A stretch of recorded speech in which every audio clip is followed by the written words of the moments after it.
given us, the life, the breath that you've given us to come to worship you, to come to learn more about you, to open our ears and our eyes and our hearts and our minds to hear your truth. And we're so thankful for the truth of the gospel, and always and forever thankful that you sent your son Jesus to die on a cross and rise again so that we have the hope of glory forever and ever.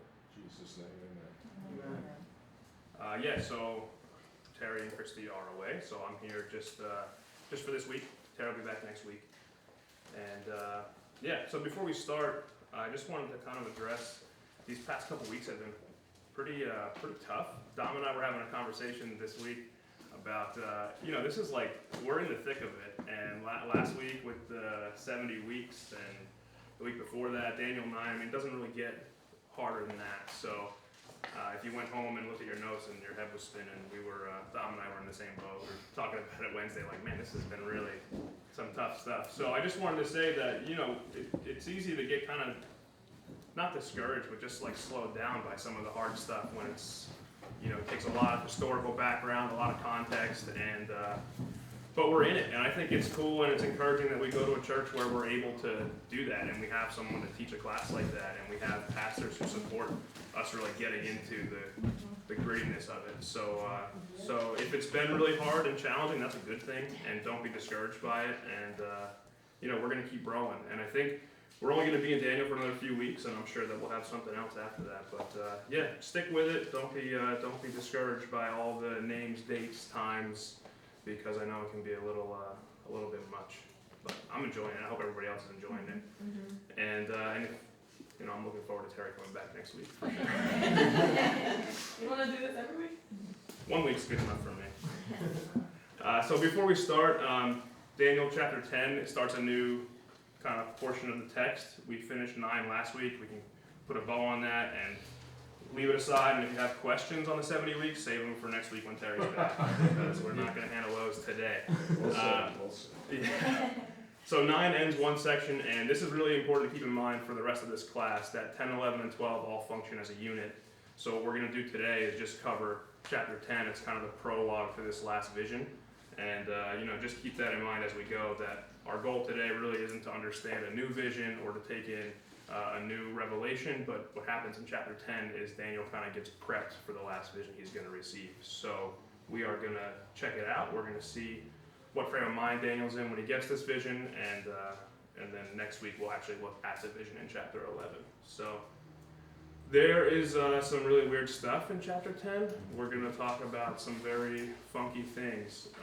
Please feel free to share concerns, comments, questions as we go, because there's some stuff that is definitely abnormal, even for the Bible, even for the Old Testament. Some of this stuff is pretty funky. So if it seems like it's weird, if it seems like it's out of the ordinary, it is. And they're going to play a role. So we're going to see some angels, some messengers, some spiritual warfare stuff on both sides, and the details that might seem like a little out there are going to come to play a big role in chapter 11 and in the vision that Daniel's going to receive. So with that said, I guess we can get going. We're in chapter 10. If someone wants to read verses 1 to 9, that would be great. Okay. All right, chapter 10. In the 3rd year of Cyrus, king of Persia, a message was revealed to Daniel, who was named Belteshazzar. The message was true and one of great conflict, but he understood the message, had an understanding of the vision. In those days, I, Daniel, had been mourning for 3 entire weeks. I did not eat any tasty food, nor did meat or wine enter my mouth, nor did I use any ointment at all until the entire 3 weeks were completed. On the 24th day of the 1st month, while I was by the bank of the great river, that is Tigris, I lifted my eyes and looked, and behold, there was a certain man dressed in linen, whose waist was girded with a belt of pure gold of Uphaz. His body also was like beryl. His face had the appearance of lightning. His eyes were like flaming torches. His arms and feet like the gleam of polished bronze, and the sound of his words like the sound of a tumult. Now I, Daniel, alone saw the vision, while the men who were with me did not see the vision. Nevertheless, a great dread fell on them, and they ran away to hide themselves. So I was left alone and saw this great vision, yet no strength was left in me, for my natural color turned to a deathly pallor, and I retained no strength. But I heard the sound of his words, and as soon as I heard the sound of his words, I fell into a deep sleep on my face, with my face to the ground.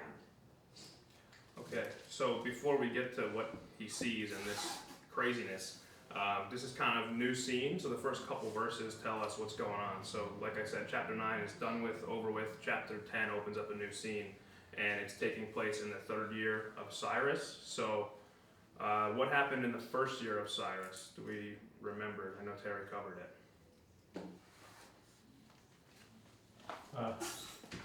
You got those notes there, Don?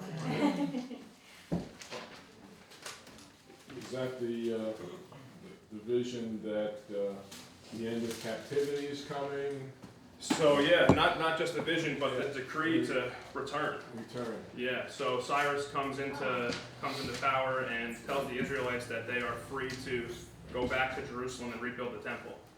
So that would have started in the 1st year of Cyrus. But in the 3rd year of Cyrus, by that time they've already returned, started building the temple, and then things have gone south pretty quickly. So, in the books of Ezra and Nehemiah, we get that story of people returning, and basically the new generation that's back is excited to start building this temple, but as soon as they get there, they lay the foundation, and the elders who were old enough to have seen the original temple look at this and they start weeping and mourning, and they go, "Oh, this isn't right." And in the middle of trying to build all this, there's so much opposition from the Persians, and there are people who live around the Israelite territory. They're calling in political alliances to slow this down. They're calling in people to be intimidating and make sure that they can't rebuild the temple. So there's this decree of Cyrus in his 1st year. Everyone's pumped up. They're going back. There's waves of Israelites returning, thinking they're the remnant. They're going to build this temple. And by the time 2 years later comes, it's like, oh man, we're not doing it. This isn't it. And there's a lot of tumultuous situations going on. So I just put Ezra 4:4 in here because it's kind of a good summary.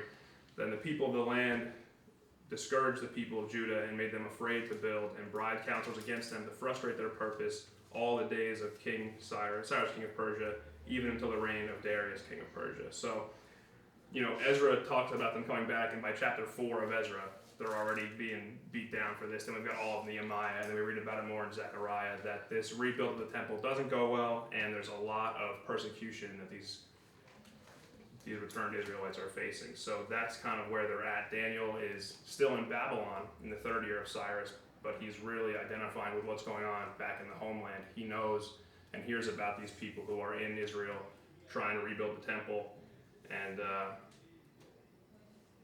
he's really upset about it. So the first thing he says is he's mourning and fasting for 3 weeks and not taking any choice food. And we know this is because of what's happening in Jerusalem. Daniel is a big shot in Babylon. I mean, he was elevated to be the 3rd and 2nd highest position in the kingdom, and he's really, a counselor and advisor to these kings.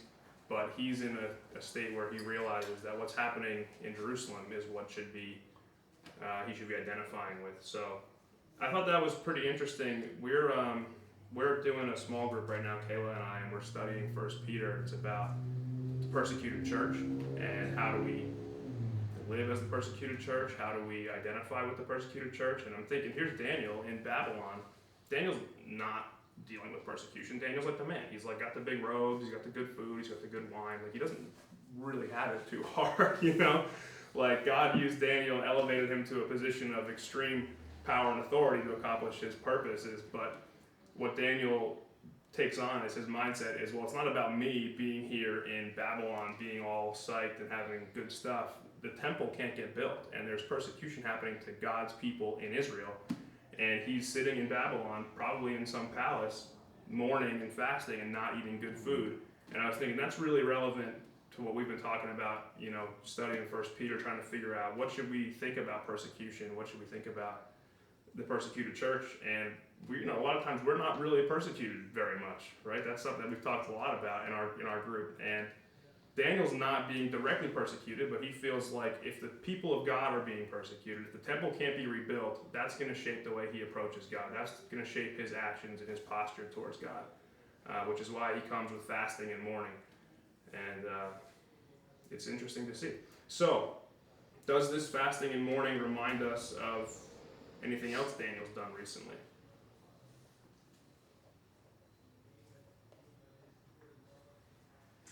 Well, originally he wouldn't eat the king's food. Right? I mean, right from Yeah. the beginning, he stayed kosher. He stayed true to the law and the faith,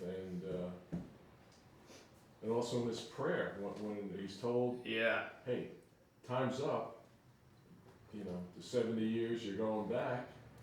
He doesn't rejoice. He laments why they're there in the first place and what the individuals and nation did to sin against God. Yeah.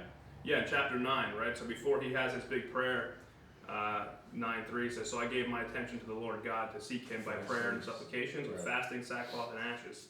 I prayed to the Lord my God and confessed." And then he gives his whole prayer of chapter 9. So this is, Daniel does this thing where he knows that God's called him to be representative of the people Israel. And despite his specific circumstance, he prays on behalf of them. In chapter 9, he confesses and gives this big prayer. We talked about how often he uses we and our and us and all these horrible things they've done. But we just saw for the first half of the book that Daniel's been a picture of faithfulness. So he really identifies this role God's called him to as a leader, as kind of this appointed representative of Israel. And in chapter 9, it's to confess. And now in chapter 10, he's mourning and fasting on their behalf, because as the temple's not being built, he's able to be kind of that go-between for them and God, to represent them and to say we should be as a people mourning and fasting. And he doesn't know exactly what's going on in Jerusalem, but he's going to take that on himself and make sure that he represents to God that the people of Israel know that they're dependent on him and they're relying on him to be faithful to his covenant to get this temple rebuilt. So that's what's going on. Let's move on to 10 to 14. Someone want to read this? Yeah, I got you. All right. And behold, a hand touched me and set me trembling on my hands and knees. And he said to me, O Daniel, man greatly loved, understand the words that I speak to you, and stand upright, for now I have been sent to you. And when he had spoken this word to me, I stood up trembling. Then he said to me, Fear not, Daniel.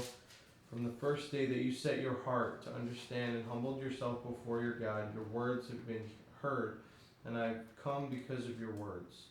The prince of the kingdom of Persia withstood me 21 days, but Michael, one of the chief princes, came to help me, for I was left there with the kings of Persia, and came to make you understand what is to happen to your people in the latter days, for the vision is for days yet to come.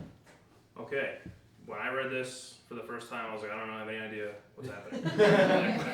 I don't know who this Prince of Persia is. I don't know who this guy is. I don't know how they can have a fight for 3 weeks and everything is fine. So this is, I mean, if this doesn't confuse you, that's cool. But like, your brain's too big to be here. This isn't confusing. But something that I like to do when I get to a passage like this where I have no clue what's going on. Is just list out, what do I know for sure? What do we definitely know about this guy who showed up? And let's not guess, let's not interpret, let's just read the chapter, let's figure out everything we know without a doubt. And when you write it down, all of a sudden you've got kind of a picture of what's going on. This is a helpful exercise a lot of times, especially in some of these Old Testament texts that we don't study very often. So, in verses 2 through 8, we see this physical description of this messenger. We don't know who he is yet. And then in 10 through 14, we hear about some of his actions. And I think before we try to put a label on who this is or what it is, it's good to just kind of list out what we know about him, and then we'll be able to maybe put a pretty good identity on it. So let's do that. Let's look at the description of who this messenger is in verses 2 to 14, and let's just list out the things that we know without a doubt. We'll even make a little chart together. Yeah. All right. From 2 to 14? Yeah. Everything we've read so far, whatever you got on this guy that we know without a doubt. This vision that Daniel's seeing, this person. There's plenty. So this is your sharing question, Teddy. You know who, you've got Daniel on the first month, that's, what's that, March, April in their calendar, I think? That's about the guy. Well, I'm setting the scene. Full context, Teddy. Full context. The question is, what do we know for sure? That it really happened to Daniel, it happened in a place Yep. and a time, all right? So the 21st day of their first month of the calendar, on the banks of the Tigris River, Daniel physically saw a man, and then dressed, and then we can go through that, and that sounds like Revelation. Yeah, it sounds like outrageous, right? I mean, Yeah, it sounds like a scene out of Revelation, describing the Lord coming back. I mean. yeah. He looks. Clothed in linen. Yeah. Denoting purity. Right. Appears of lightning, the Uh-huh. voice of multitudes. Uh-huh. Gold wrapped around his waist. Where is he? What's a barrel? I don't know. Barrel. I read that and I was like, I don't know I'll what that is. Google it. Where does it say barrel? Barrel is his face. Is Yeah. that what it His says? body was like a Like barrel. Oh, the Or barrel. barrel. Burl is, Like mine says like lightning. What, his body? Well, no, lightning His is. face was like lightning and his eyes were. The beginning of 6. his body was like beryl. His face appeared like lightning. I think- His body is barrel. Wow. I think beryl might be a mineral. Could you imagine if Terry knew we were here Googling stuff? Mine Or- says He shiny. He might like that. Mine says his body was like shiny yellow quartz. All right, Oh, beryl okay. is So- a mineral composed of beryllium, aluminum, some other, I don't know a lot of these words. It's a mineral. It's like, Okay. it's like a fancy rock. It looks shiny yellow. Shiny Cool. yellow quartz, yeah. Which was like lightning. Probably expensive. High tech, Like high a tech gem, a material. shiny Yeah, gem. he looks like a shiny gem. Right. Okay. His eyes like flaming torches. Yeah. His arms and legs are gleams of burned bronze. Okay. Polished bronze. Shiny polished bronze. Okay, so he looks And wild. Burned. and his voice and his words, like a tumult, like roaring. No, it's Yeah. Distinct, Powerful. distinctive, powerful. And Danny was with other men. Yeah. They didn't bounced. see it. So he's selectively. Yeah. It's a one-off That's thing. interesting. Yeah, that's weird, It's right? like the experience we all have when God speaks to us and you're with somebody else and sometimes I'll say, did you hear that? Yeah, what? And that nobody else hears what you hear. It sounds like it's audible, but it's not. Yeah. Yeah. So only Daniel sees this. That's interesting. Well, isn't he more like the one, kind of like the high priest this time? Daniel? I don't know if he's acting as a priest, but he's definitely acting as a representative of Israel to God for sure. I mean, he's Yeah. praying on their behalf. He's doing, at the same time they're reinstituting temple worship in Jerusalem, so there's a priesthood going on, but Daniel has kind of a very specific role that represents, a go-between for Israel and God. Yeah. And didn't this one he's speaking to call him Daniel like a loved one or give Yeah. him accolades? Highly esteemed, he Yeah. calls him. So it makes sense why he was the one who saw the vision, not the other guy. Right. It makes me think the other guys were like just there for because they had to be like it's their job to be with Daniel or protect him. Yeah. All right. So what else besides his physical description? We But know he that. spoke. Yeah. Speaks. Yeah, he speaks. Under us. And Right. Daniel can't handle his words. Yeah. Like they make him sleep, right? I fell down on my face Yep. in deep sleep. My face to the ground. That's weird. It's too emotional. Let's try that. He knows Daniel's greatly loved. Yeah. If this man, this person is the Lord, the proper position is you fall on your face. Because you've got the holy God compared with man, and you're near death. He turned to a Yep. deathly pallor, no strength. It was too much for him to take in. Yeah. which it makes me think it wasn't an angel because, you know. Yeah, it's interesting because he says, "Do not be afraid," and that's always what we see when the angels show up. Yeah. So interesting, and I think that he's, the fact that he's selectively seen and bringing a message, to me, is pretty similar to a lot of the times that an angel It shows is similar, up. but the way he looked is so different than an angel. Mhm. I think of angels as a little more friendly in the way, the way they present. This Yeah. was like awesome. Oh my Angels are like goodness. terrifying. Like Well, they're if terrifying. you saw God, it's Well, pretty awesome. They don't Yeah. think you're- So here's where I'm I think where I'm at is I think the same thing, that he's definitely displaying God's holiness and glory.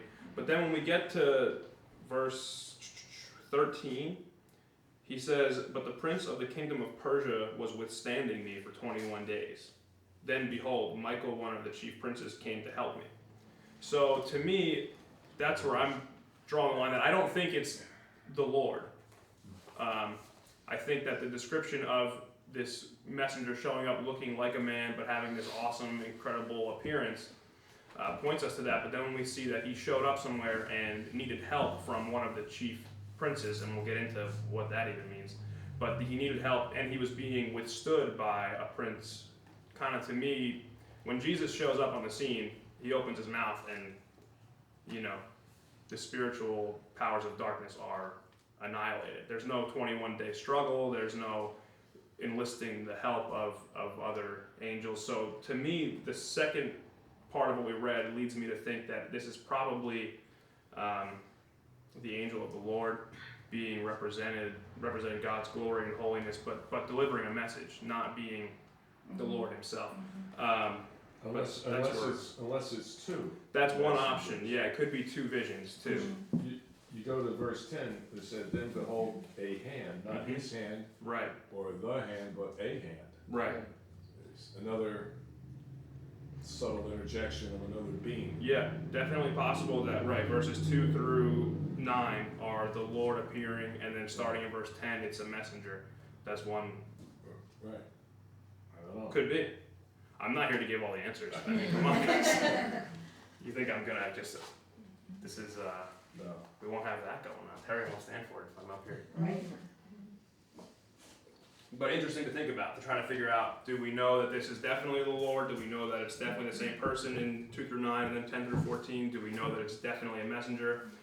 We don't want to read all these assumptions into the rest of the chapter. We want to just get an understanding of what Daniel was looking at, because this vision he gets in 2 through 9 is really just preliminary to him getting a whole vision relayed to him in chapter 11. So we know that he's totally overcome with feeling of being not worthy, feelings of whoever this messenger is, it's holy.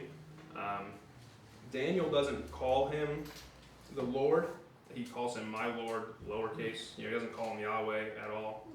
But he seems to know that this is definitely a messenger who he's not worthy of being in their presence. So regardless of whether he believes to be an angel or the Lord himself, Daniel knows that he's not capable of withstanding this messenger and their words and their presence. So we know that for sure. So. Well, here's another thing that study Bibles. I know Terry has this. I'm here with no study Bible today. No, you're not. Can you believe that? 'Cause that's what You're just a smart guy. No, I meant that I would probably know what it is, but I have a study Bible. it actually, what I read actually makes sense, because going back to Moses, when Moses actually was able to see just the passing of the Lord, Right. he came glorious. He had that shine upon him. When Mhm. he came down, yo, Moses, put something on your face. Right. You're shining too bright. Yep. So in the notes, it talks about this character, as we see, that resembles what we thought to be like Christ, Mm-hmm.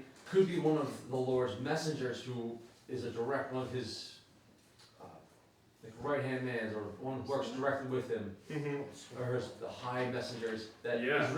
is representing or is taking on that same glory, like kind of like Moses did. Yep.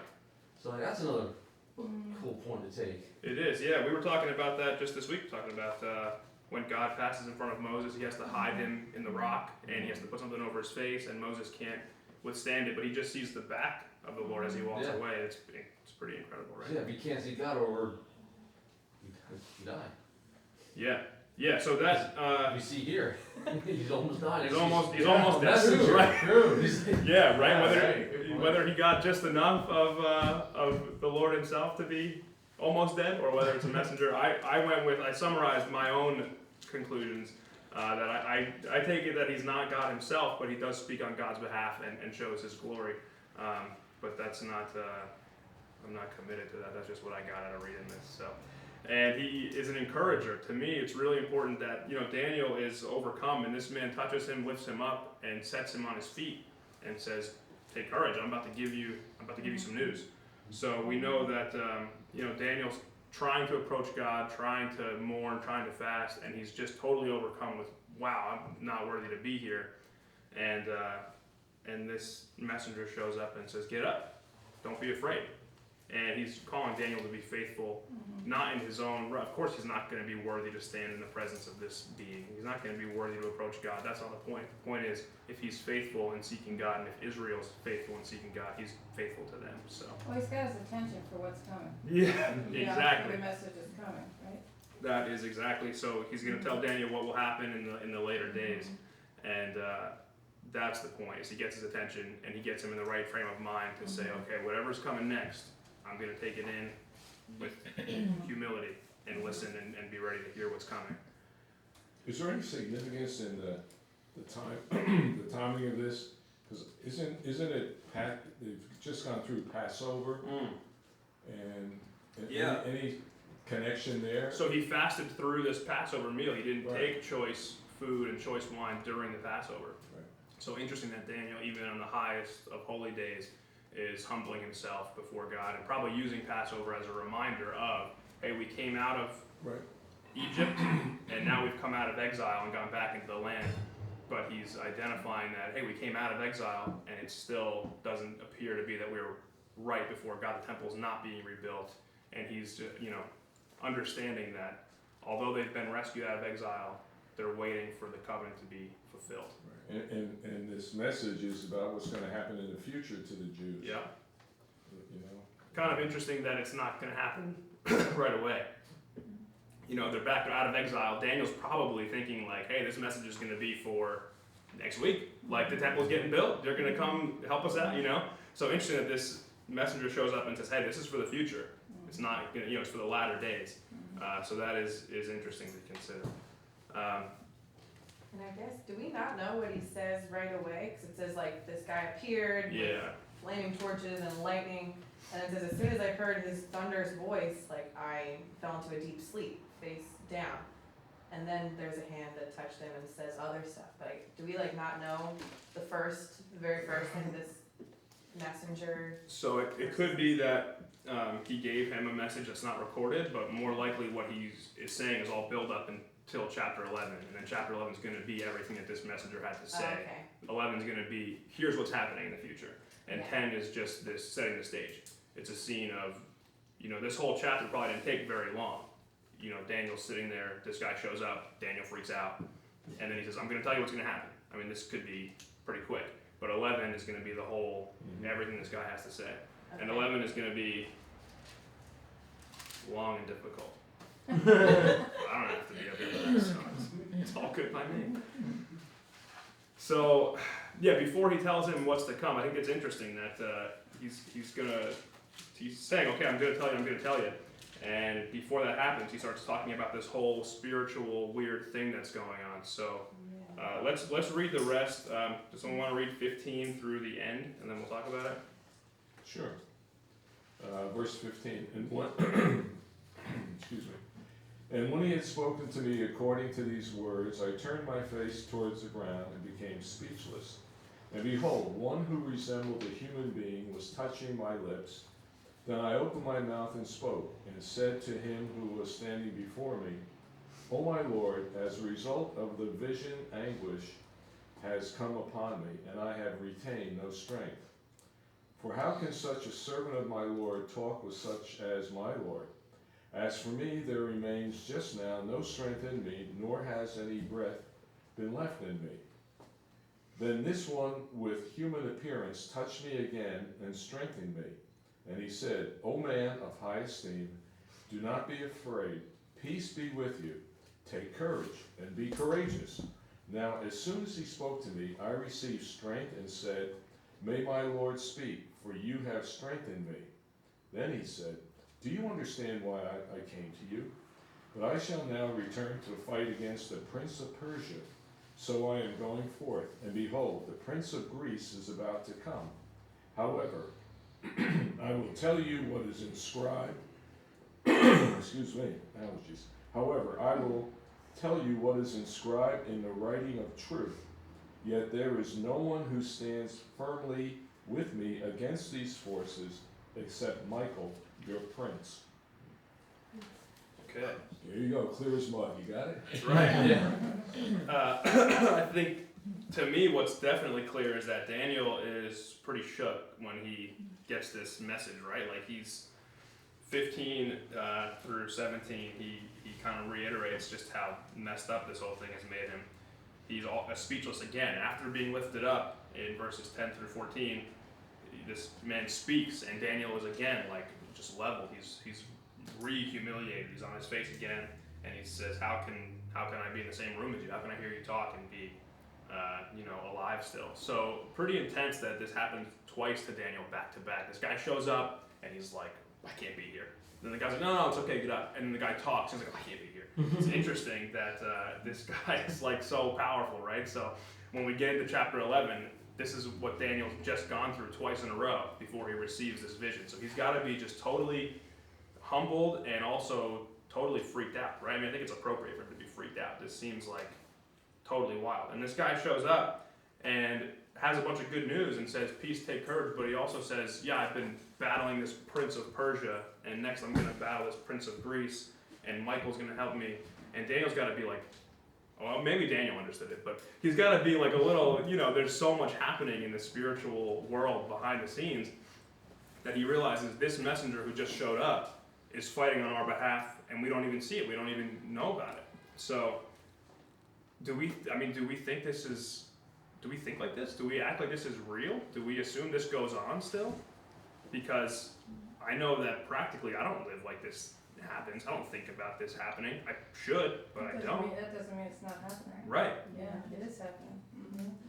It's happening. Terry talked a lot about in Ephesians, right, that the spiritual forces in the heavenly realms, not only is this real, but when the church does what the church is supposed to do, the spiritual forces witness it. That's nuts. To me, it's like, wow, that is crazy to think about. And when we rejoice, yeah, and when we come together as a church, do we think about the effect we have not just on the 200 people who show up on Sunday morning, but that there's a witness in heaven? And by the way, a lot of them aren't happy about it. The prince of Persia is withstanding this messenger from God, fighting with him for 3 weeks, and we have a role to play in that. And at the Ephesians, at the end of it, says our struggle is not against flesh and blood; it's against the principalities and the powers. And when we study that, it's always like, okay, well, I don't really know what the principalities and powers are. Well, here it is. The prince of Persia is fighting God's messenger physically, and for 3 weeks he's slowing him down. This man's got a message for Daniel, who's been fasting and mourning for 3 weeks. So the second Daniel starts fasting and mourning, God either leaves to come tell him or sends this messenger to get going. We've got a message to deliver. But it takes 3 weeks because the principalities and the powers and the spiritual forces on behalf of Persia are fighting this battle. And interesting to think about the fact that, this is chronologically, obviously, before Christ. And is there a different approach to the struggle between the principalities and powers before Christ has put them all to shame on the cross? And it seems to be that for these 3 weeks at least, there was a struggle that slowed down God's word from being delivered. So pretty intense to think about the fact that the battle that rages on behind the scenes has real effects. That this word went out to Daniel 3 weeks ago, and it took a little while to get there because of that struggle. And challenge for us to live like that's real, because I know that's... Were you saying that you think the intensity of what the Prince of Darkness does now is less? No. No, I think what a blessing we live on this side that we know who the victor is and what his name is, and when he won the victory. But I think we kind of go through life thinking like that, like it's not as bad as it was. I think we know the ending. Exactly. I think that's or at least for me, that's where I go to as well. We're so happy to rejoice over the victory that sometimes we forget what a victory it was Right. and what a sacrifice it took. And it's an awesome blessing to know what his name was, where he lived, what he taught. But we forget about the fact that, yeah, there was real war to be won, and the powers of darkness needed to be overcome. And this is what it looked like. So I think we tend to shy away from how serious that battle was. Or the ability to identify it when it happens. You know, Mhm. lives, you know. Just Yeah. say, oh, that person's me, or this is, why did this happen to me? We don't identify who's doing it. Yeah. And today, the great deceiver rages on, even though he was defeated at the cross, Right. and he has infiltrated hearts and minds, and where we now think of Satan as a cartoon character or Yep. a Halloween costume. Yep. You know, powerless and just ha-ha. Well, Yeah. that's what the world thinks. Right, but yes, right. Yeah. But, you know, I use that in counseling. I was like, who do you think's telling you that? Do you think that's from God, or who do you think it's Yeah. from? And then the person will realize it's not from God, so it's got to be from Satan. You know, and just help them get identified. Right. It's a lie. You're living your life on a lie, based on a lie. Yeah. And Yeah. So this messenger doesn't leave Daniel to be, struck down by his fear, and he just kind of delivered all this crazy news about who's doing this battling and what the battle is. But it's could you imagine hearing peace, take courage, when you just have heard that the Prince of Persia and the Prince of Greece just slowed me down for 3 weeks, and I'm here to give you a message. But by the way, take courage. Very timely reminder that Daniel is not going to win this war, and the people working really hard in the temple are not going to win this war, and the political alliances in Palestine are not going to win this war, right? It's the covenant faithfulness of God that he made his covenant. There you go. Said. He's responsible, and he will fulfill his covenant, and just very timely encouragement from this messenger that God's covenant faithfulness is what's going to bring this to its end, and not the efforts of the people. They're called to be faithful while they wait for God to fulfill his covenant. So I just wanted to talk about this Michael for a little bit. I mean, he says, no one stands with me except for Michael, and he calls Michael your prince. Anybody know what Michael's name means? I think Terry mentioned it. Mighty warrior, something like that. Michael means who is like God. Who's like that? Yeah. Anytime you see a Hebrew name that ends in the E-L, L is God. So Daniel, Michael, and we pronounce them like that. But anything that Gabriel, all the angels that are named end with L. So his name is who is like God. I just think it's interesting that he says, Michael, your prince. It seems to me that God's assigned his chief prince to look over and take care of Israel. And also interesting that there is a prince of the kingdom of Persia, and there's a prince of Greece. So this gets into some really crazy, who are these princes? What are they? Why are there ones that fight against God's people? And why is the chief prince assigned specifically to God's people? Well, because they're his chosen possession. So he's given them the chief of all princes. And I don't think that this is something similar to what we think about like a guardian angel or something like that. I think that, God's got his divine staff team. He's made the angels, he's made the spiritual forces, and there are those who choose to be in rebellion against him. And those are the ones that are going to represent the national and political powers that are opposed to God's people. So we see Persia and we see Greece, trying to trample the Israelites, and they've got a spiritual force behind what they're doing. And it comes from the Prince of Darkness, and God's got his spiritual forces that are on behalf of Israel, defending and protecting and fighting against those spiritual forces, and those are from him, and Michael being the chief prince. So, save your questions on that for Terry. Because I got questions coming on that for him too. And we'll see Michael again in chapter 12. It talks about the specific role that he plays a little bit. So, very interesting. Just make note of it, think about it, write your questions down, and then we can have a great discussion when I am over there.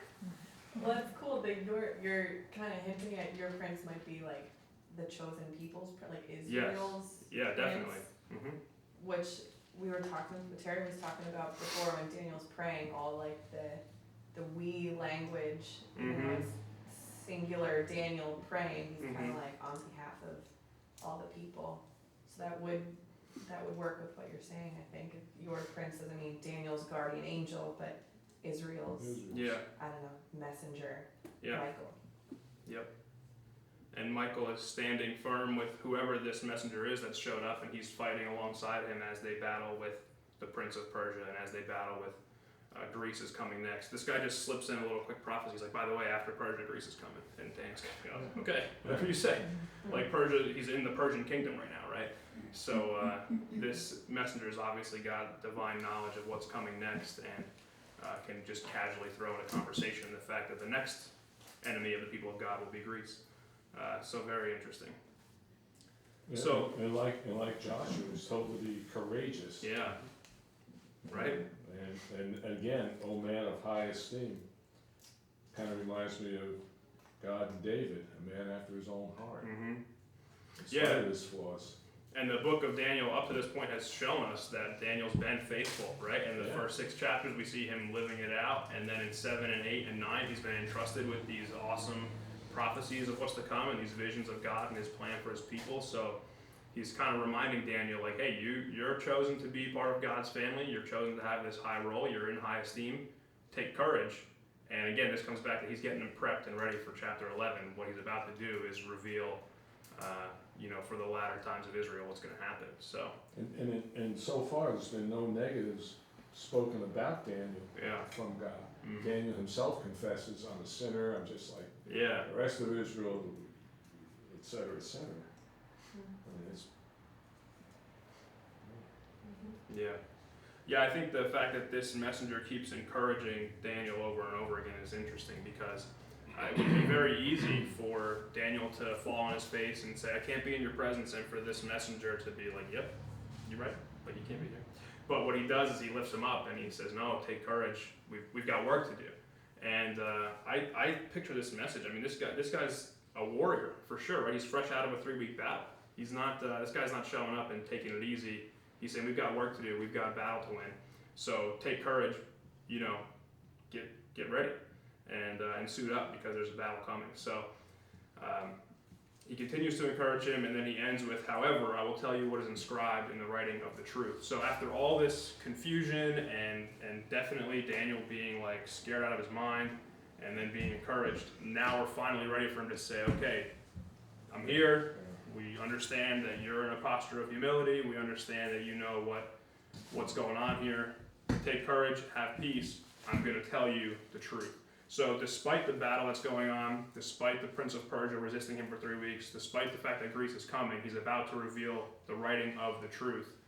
And if that doesn't get you geared up for chapter 11, I mean, that's pretty wild. So just to recap, this chapter exists to get Daniel in the right frame of mind for the vision he's going to receive, and chapter 11 will be the last vision Daniel receives and the last one he records. So we know that it's going to be mega important. And God responds to Daniel's prayer and fasting with a message of encouragement and a prophecy about the latter times.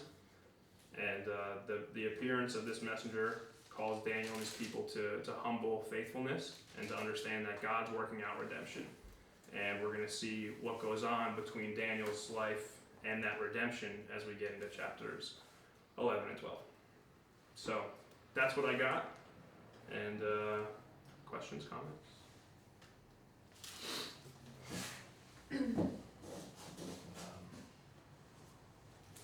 What verse is that, however? Right there? It's like right at the end. I don't know. 21. Second to last. 21, 21. however. Yeah.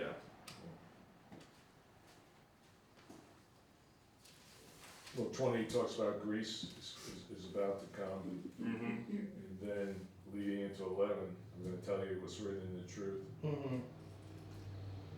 This is pretty amazing. Yet there is no one who stands firmly with me against these forces except Michael, your prince. I mean, Yeah. wow. Right. Thinking about those spiritual forces and how they are and how many of them exist and what they are, it's interesting that only one stands firm with this messenger in this battle. and he names them and says there's only one. I wonder how many are on the other side and what that looks like, this battle, and we won't know this side of eternity what it looks like, but just interesting to think about the fact that there's only one, and he's so faithful that he calls him out by name, and it sounds like there are at least two named on the other side in this thing. There's the Prince of Persia and the Prince of Greece, and we would imagine Babylon and Assyria and all the other armies that have come against Israel over time are led by a similar dark spiritual force, and that while it plays out through these kings and princes, there's definitely behind the scenes some kind of crazy evil force that directs the actions of those people. I was just thinking about if it's just Jesus and Michael, but Jesus says one little word, word will fell them. Whatever that word is, be gone. Mm-hmm. Just like creation. Yeah. Let there be. Bang. You're talking about all powerful versus against the odds. I mean, that's how powerful. We can't even imagine. No. Yeah. Pretty amazing. It's such a different way to think about the world. Mm-hmm. This chapter 10.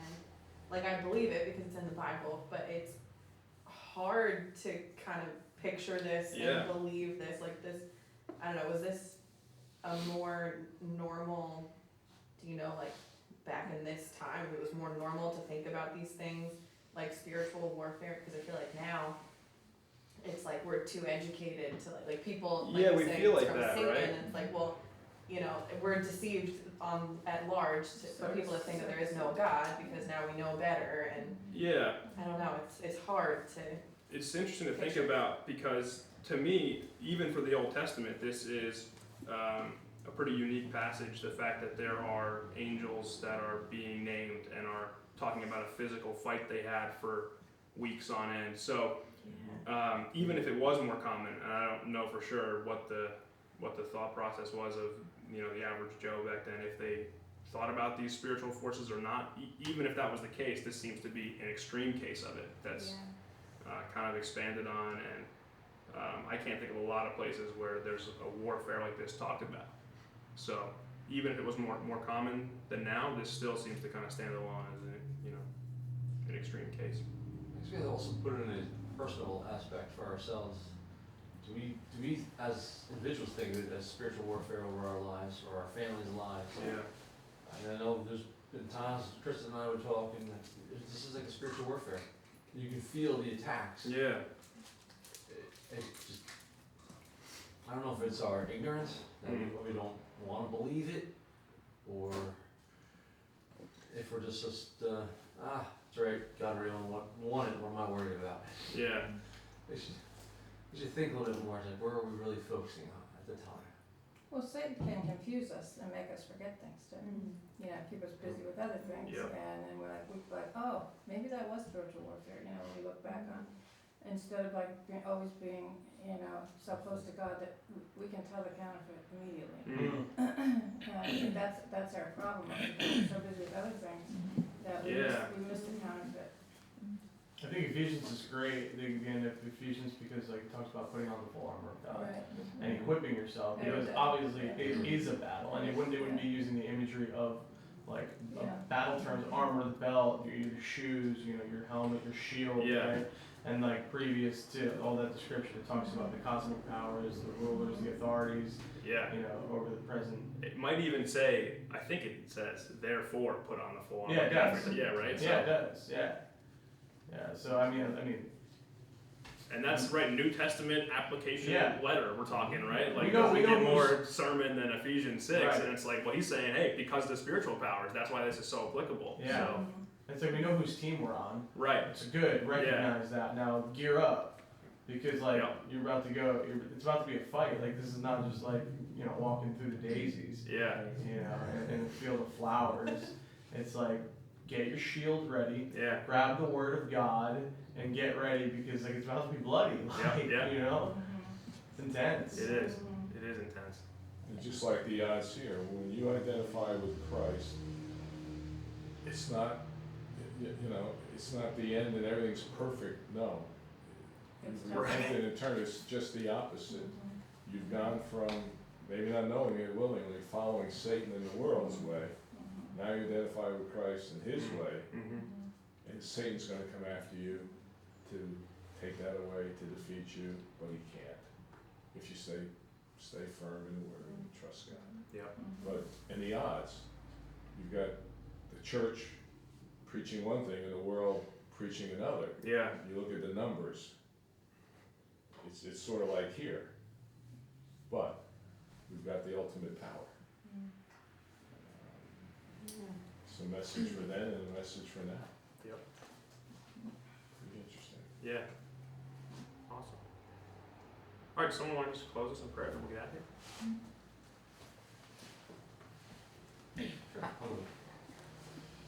Father God, we thank you so much, Lord, for this study, Daniel. Thank you for Sean leading us today, Father God. Thank you for his willingness to do so and doing such a great job, Father God. Thank you for blessing him and blessing us, Lord, this time. Just help us, Lord, to really see that there is a battle going on for our lives daily, Lord, that you are fighting for us, that you and your angels are fighting for us, Lord, against the evil one and his legion of angels, Lord. Just equip us, Lord, just like Dominic said, about putting on that full armor of God, Lord, and we just are ready to fight that battle every day, to be ready to stand up for you, to equip ourselves with your word, the word of truth. And we thank you, Father God, for that. Thank you that we can be here together as a group, allowing the angels and you, Lord, to be glorified and to find happiness in us, Lord. Hopefully we are doing this daily for you. And we thank you. I pray this all, give thanks in Jesus' name. Amen. Amen. All right. All right. The end of the full armor of God